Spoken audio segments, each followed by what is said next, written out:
Can he drive? Can he drive?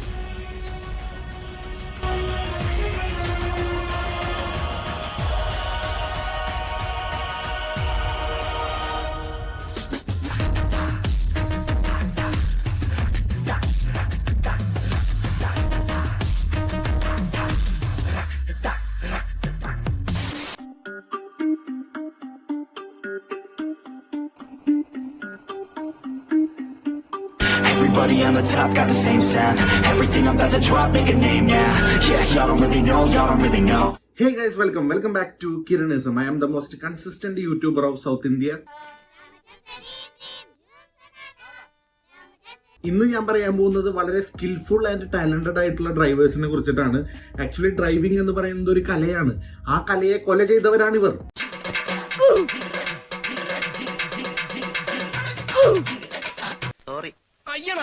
ഒരു തെറ്റൊക്കെ ആർക്കും പറ്റും. ഇതിനുശേഷം ആ കുട്ടി ശ്രദ്ധിച്ച് വണ്ടി ഓടിച്ച് തന്റെ വീട്ടിലേക്കും ആ അമ്മാവൻ നടന്ന് സുരക്ഷിതനായി തന്റെ വീട്ടിലേക്കും പോയി എന്നാവും നിങ്ങൾ വിചാരിക്കുന്നുണ്ടാവുക. കർണൻ, നെപ്പോളിയൻ, ഭഗത് സിംഗ്, ഇവർ 3 പേരുമാണ് എന്റെ ഹീറോസ്.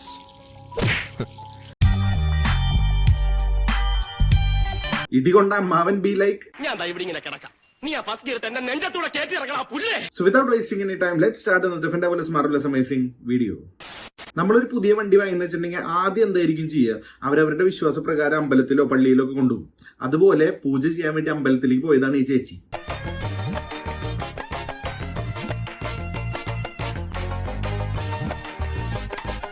എത്ര ട്രൈ ചെയ്തിട്ടും വണ്ടി സ്റ്റാർട്ട് ആവണില്ല. അപ്പൊ ചേച്ചി തൊട്ടു മുമ്പുള്ള ദൈവത്തിനെ മുട്ടിപ്പായി പ്രാർത്ഥിച്ചു, എന്നിട്ട് സ്റ്റാർട്ട് ചെയ്ത് നോക്കി. It's A medical miracle.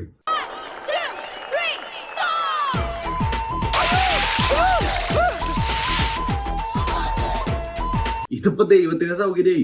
അനുഗ്രഹം കൊടുക്കാൻ വേണ്ടി പുറത്തേക്ക് പോകണ്ടല്ലോ, ഭക്തന്മാരൊക്കെ അകത്തേക്ക് വന്നോളൂ. ഇതുപോലെ തന്നെ മറ്റു പല റൈഡേഴ്സും ഉണ്ട്. അവർ വണ്ടി പാർക്ക് ചെയ്യുന്നത് കാണണം, ആർക്കും ഒരു ബുദ്ധിമുട്ടുണ്ടാവില്ല.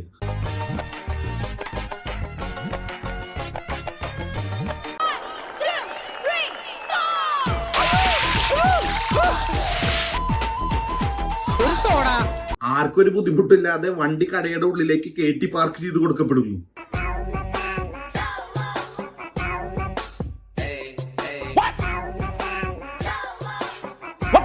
ആ കാർ കുറെ നേരമായിട്ട് അവിടെ പാർക്ക് ചെയ്തിരിക്കുന്നു. അത് നന്നായി. ഇല്ലെങ്കിൽ ഇവര് പറഞ്ഞിരുന്നു കാറുകാരനാണ് ആക്സിഡന്റിന് കാരണമെന്ന്.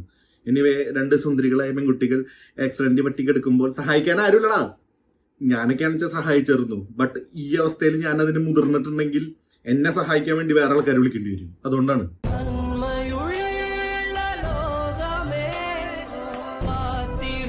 സോഷ്യൽ റെസ്പോൺസിബിലിറ്റി എന്ന് പറഞ്ഞൊരു സാധനം ഉണ്ട്. അതുള്ള ഒരുത്തനെങ്കിലും ഉണ്ടല്ലോ, very good uncle.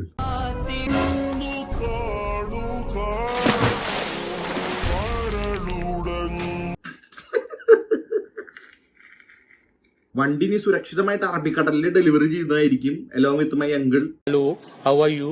I am under the water. ഇങ്ങനെ ചില മിസ്റ്റേക്കുകളൊക്കെ ഉണ്ടാവും. ബട്ട് നമ്മൾ സോഷ്യൽ റെസ്പോൺസിബിലിറ്റി ഒരിക്കലും കൈവിടരുത്.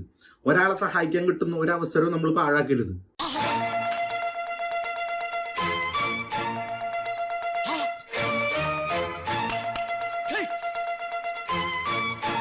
പെട്രോൾ പമ്പിൽ വെച്ചിട്ട് ആ 2 ചേച്ചിമാരുടെ ബൈക്ക് സ്റ്റാർട്ട് ആവുന്നില്ല. Don't worry, as A social responsible citizen my boy was there.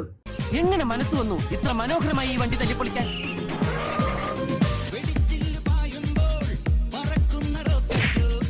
നിങ്ങൾക്ക് സ്വന്തമായിട്ട് ഒരു ഷോപ്പ് ഉണ്ടെന്ന് വിചാരിക്കും. ബട്ട് കുറെ കാലമായിട്ട് അവിടുത്തെ സാധനങ്ങളൊന്നും വിറ്റ് പോകുന്നില്ല. അങ്ങനെ നിങ്ങൾ ഭയങ്കര നഷ്ടത്തിലാണ്. എങ്ങനെയെങ്കിലും ഒരു കസ്റ്റമർ വന്നാൽ മതി എന്നാണ് നിങ്ങൾ ആഗ്രഹിക്കുന്നത്. എങ്ങനെയെങ്കിലും എന്ന് പറഞ്ഞു കഴിഞ്ഞിട്ടുണ്ടെങ്കിൽ എക്സെപ്റ്റ് ഇങ്ങനെ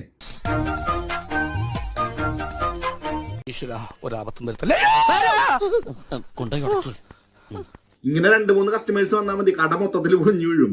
എനിവേ, ആക്സിഡന്റ് പറ്റിയതിനു ശേഷം that girl sitting and talking to the other guy be like,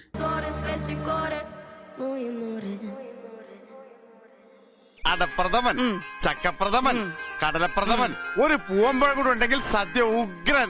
ഈ 4 പാട്ടും യേശുദാസ് പാടി തന്നെയാ. അത് തന്നെയാണ് ഞാനും പറഞ്ഞത്. ഡ്രൈവ് ചെയ്യുമ്പോൾ മൊബൈൽ ഫോൺ യൂസ് ചെയ്യാൻ പാടില്ല എന്നുള്ളത് എല്ലാവർക്കും അറിയാം. ഇപ്പൊ നമ്മൾ ബൈക്കിൽ പോയിക്കൊണ്ടിരിക്കുകയാണ്, പെട്ടെന്ന് ഒരു കോള് വന്നു വെച്ചിട്ടുണ്ടെങ്കിൽ നമ്മൾ എന്ത് ചെയ്യും? വണ്ടി സൈഡാക്കി ഓഫ് ചെയ്ത് അതിനുശേഷം ഫോണിൽ സംസാരിക്കും, അല്ലേ? ഹലോ, തമ്മിയല്ല എന്റെ തന്ത. ചേച്ചി വണ്ടി നിർത്തിയത് ഫോൺ എടുത്തത് ഹലോ പറഞ്ഞു എല്ലാം ഒരുമിച്ചായിരുന്നു. പിന്നെ ആ ചെക്കൻ നന്ദയ്ക്ക് വിളിച്ചല്ലോ.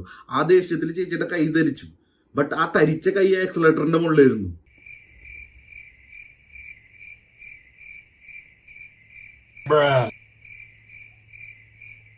ഇപ്പൊ എന്തായി, വണ്ടി ഇടിച്ചു, തടിയും കേടായി, മൊബൈലും വീണ് പൊട്ടി. ബട്ട് ചില ആളുകളുണ്ട്, അവരെന്ത് വന്നാലും മൊബൈൽ കൈവിടില്ല.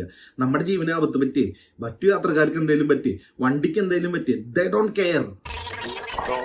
ഹലോ മനു എന്നാ പേര്, എന്റെ പേര് ഷിജു എന്നാണേ, ഞാൻ ജെയിംസാ വിളിക്കുന്നത്. മനു ഷിജു എന്നാ പേര്, ദിലീപ് എന്നാ. കാലോണ്ട് തുഴഞ്ഞു പോവാൻ ഇയാളെന്ത് വഞ്ചിയാണ് ഓടിക്കുന്നത്. എനിവേ, സ്വന്തം ബോഡിയിലെ പെയിന്റ് പോയിട്ട് മൊബൈൽ കൈവിട്ടില്ല, വെരി ഗുഡ്. ഇതുപോലെ ചില ആൾക്കാരുണ്ട്, സ്വന്തം ബോഡി പോയാലും വണ്ടി കൈവിടില്ല.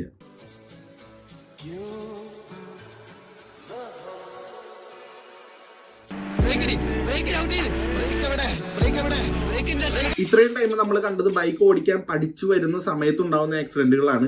ഇനി നമ്മൾ കാണാൻ പോകുന്ന ഐറ്റം എന്ന് പറയുന്നത് ഒരു സെപ്പറേറ്റ് കാറ്റഗറിയാണ്. ഇതിനെ നമ്മൾ ഇംഗ്ലീഷിൽ റൈസ് ഇൻസൈഡ് ബോൺ എന്ന് പറയും. അതായത് തിന്നിട്ട് എല്ലിന്റെ ഇടയിൽ കയറിയിട്ട്.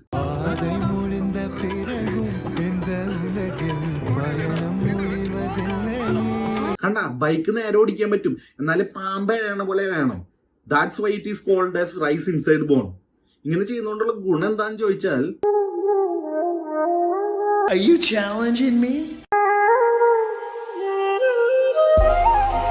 മിക്ക ആളുകളും ബൈക്ക് എടുക്കുന്ന റോഡിലൂടെ ഓടിക്കാനാണ്. ചില ആളുകൾ ഓഫ് റോഡ് ചെയ്യാൻ വേണ്ടിയിട്ട് യൂസ് ചെയ്യാറുണ്ട്. അവരൊക്കെ വെറും കിഡ്സ്. ചില അൾട്രാ ലെജൻഡ് പ്രോ മാക്സുകളുണ്ട്. അവർ വണ്ടി എടുത്തിട്ട് റൈഡിന് നേരെ പോകുന്നത് ഇവിടേക്കാണ്.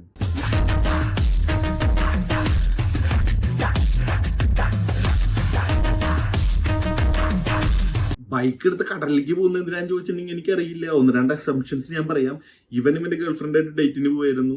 അപ്പോൾ ഓലയുടെ വണ്ടിയാണല്ലോ, ക്വൈറ്റ് നാച്ചുറൽ. അത് നാശമായിട്ടുണ്ടാവും. അങ്ങനെ ആ ബന്ധം തകർന്നു, ബ്രേക്കപ്പ് ആയി. ആ വിഷമത്തിൽ ഇവൻ ചാവാൻ വേണ്ടി വന്നതാണ് വിത്ത് ബൈക്ക്.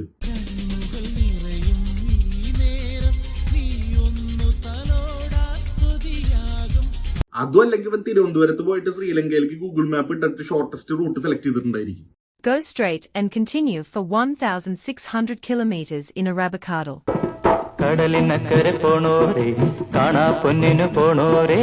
നിങ്ങളോട് എനിക്ക് ഒരു കാര്യം പറയാനുള്ളൂ, വണ്ടി ഓടിക്കുമ്പോൾ ട്രാഫിക് റൂൾസ് ഒക്കെ ഫോളോ ചെയ്ത് ശ്രദ്ധിച്ച് വണ്ടി ഓടിക്കുക. നമുക്ക് ഈ സ്പീഡ് കൂടുന്നതനുസരിച്ചിട്ട് ഒരു അഡ്രിനാലിൻ റഷ് ഉണ്ടാവും, ഒരു ത്രില്ല് വരും. ആ ത്രില്ല് പിന്നെയും കൂടിയിട്ടുണ്ടെങ്കിൽ ഞാൻ ഇരിക്കണ പോലെ ഇരിക്കേണ്ടി വരും. സോ സൂക്ഷിച്ച് കണ്ടൊക്കെ വണ്ടി ഓടിക്കുക.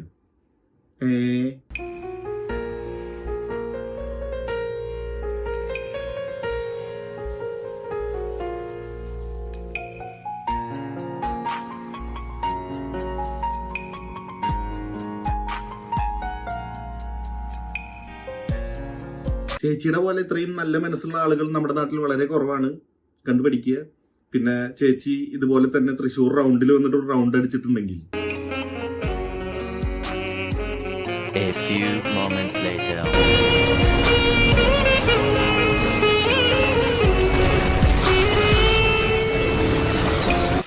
ഇത്രയും പറഞ്ഞുകൊണ്ട് ഇന്നത്തെ വീഡിയോയുടെ അവസാനിപ്പിക്കുകയാണ്. വീഡിയോ നിങ്ങൾക്ക് ഇഷ്ടപ്പെട്ടു എന്ന് ഞാൻ വിചാരിക്കുന്നു. ഇഷ്ടപ്പെട്ടെങ്കിൽ ലൈക്ക്, ഷെയർ, കമന്റ്, സബ്സ്ക്രൈബ് എല്ലാം ചെയ്യണം. സബ്സ്ക്രൈബ് ചെയ്യണം, എന്റെ ബെല്ലൈക്കൺ എനേബിൾ ചെയ്യുക ഫോർ ഗെറ്റിംഗ് നോട്ടിഫിക്കേഷൻസ്. ഇൻസ്റ്റാഗ്രാമിൽ എന്നെ ഫോളോ ചെയ്തിട്ടില്ലെങ്കിൽ kiranisham_300 ഇതാണ് എന്റെ ഇൻസ്റ്റാഗ്രാം ഹാൻഡിൽ. നല്ല നല്ല കണ്ടന്റ് ഐഡിയാസ് ഉണ്ടെങ്കിൽ please send it to me on Instagram. അപ്പോൾ ഇന്ന് വേറെ പ്രത്യേകിച്ച് ഒന്നും പറയാനില്ല. അപ്പൊ ഞാൻ പോവാണ്, നിങ്ങളും വിട്ടു. അടുത്ത വീഡിയോയിൽ കാണാം. അതുവരേക്കും ബൈ. ഓടി വരുമ്പോ ഒരു ആന, പക്ഷെ ഞാൻ രക്ഷപ്പെട്ടു. ആന എവളെ കണ്ടോടി കാണും.